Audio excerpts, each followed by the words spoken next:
Alhamdulillahi rabbil alamin, assalatu wassalamu ala rasulillah sayyidi sallallahu alaihi wasallam. Ama baada ya kumshukuru Allah, ndugu zangu katika imani, hatimaye tumekutana leo tena katika siku ya Alhamis, siku mujarabu kabisa, siku iliyokuwa imetukuka. Leo nakusudia tufahamishane jambo moja. Kuna watu wanaoga janaba hali ya kuwa bado wanatembea na janaba. Kuna watu wanahisi wameoga janaba hali ya kuwa bado wanakuwa wanatembea na janaba. Nitatolea mfano mzuri kwa hawa mabinti zetu au dada zetu au mama zetu. Unakuta mwanamke kaweka nywele kichwani, zile za bandia za sufi au mkonga, au ameweka wigi, alafu anaenda kufanya mapenzi na mwanaume. Baada ya kutoka hapo, anaenda kuoga passport size, yani anaanzia shingoni alafu anashuka chini. Kichwa haweki maji wala haoshi chochote, akiamini kwamba kichwa akiogesha zile nywele zake zitamsumbua au zitanuka. Pale anakuwa hajaoga janaba. Sheria na mafundisho ya Mtume SAW anasema mwenye kuoga janaba basi na aoge mwili mzima kwa taratibu maalumu. Mwili mzima kivipi?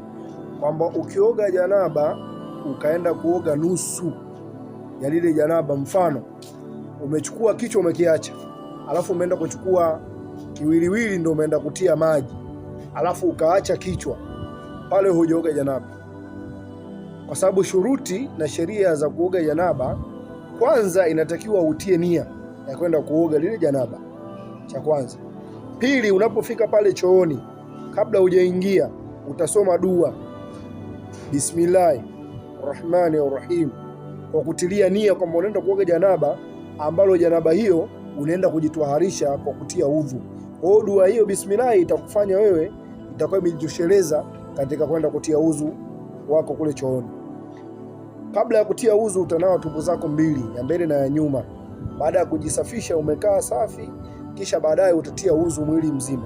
Utatia udhu katika sehemu zile husika kama unavyotia udhu mdomoni, mikononi mara 3, kisha utakuja mdomoni utasukutua mara 3, utakuja puani mara 3, utakuja usoni, na kisha utakuja mkono wa kulia, mkono wa kushoto, kote mara 3, na kisha utakuja kichwani utapaka, pamoja na masikio utachanganya mara 1, na kisha utakuja mguu wa kulia mara 3 na mguu wa kushoto mara 3.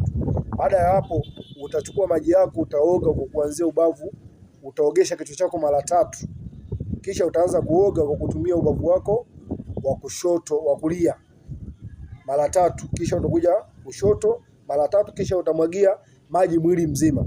Sasa imagine yule mwanamke ana nywele zile za sufi, anaoga kuanzia shingoni kwenda chini, hapo anakuwa hajatwaharika janaba. Janaba linataka uoge mwili mzima, ujitwaharishe mwili mzima, kila kiungo kilichokuwa katika mwili wako kiingie maji. Kisipoingia maji kiungo kimoja au kwenye ngozi maji hayajapita vizuri, basi wewe haujatwaharika janaba lako.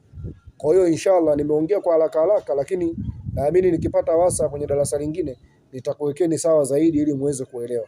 Kwa hayo machache nilozungumza, usisahau kusubscribe katika chaneli yetu ya Salim Dawa TV na Allah atakulipa. Kwa hayo machache, wa hadha, assalamu alaikum wa rahmatullahi wa barakatuh. Tukutane kesho Ijumaa inshallah katika muendelezo wa darasa letu.